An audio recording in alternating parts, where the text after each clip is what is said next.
कि बैठे बैठे भर आई तो चश्मे नम को गाली दी। बैठे बैठे भर आई तो चश्मे नम को गाली दी, और तो कोई याद ना आया तेरे गम को गाली दी। आज ही छतरी लाना भूले, आज ही बारिश सर पर है, पहले अपने आप को कोसा फिर मौसम को गाली दी। घर पर एक सियासी परचम जैसे उल्लू बैठ गया, घर पर एक सियासी परचम जैसे उल्लू बैठ गया, आखिर एक दिन कंगाली में उस परचम को गाली दी।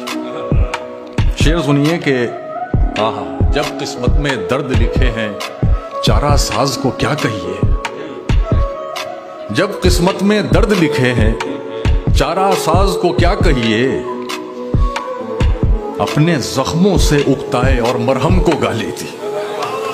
अपने दुख सब मुश्तरका है, तुझको ये एहसास नहीं, तूने छुपकर अश्क बहाए यानी हमको गाली दी। मिट्टी के प्याले में आखिर किसे दिखाई देना था, मिट्टी के प्याले में आखिर किसे दिखाई देना था, कोशिश में नाकाम हुए और जामे जम को गाली दी।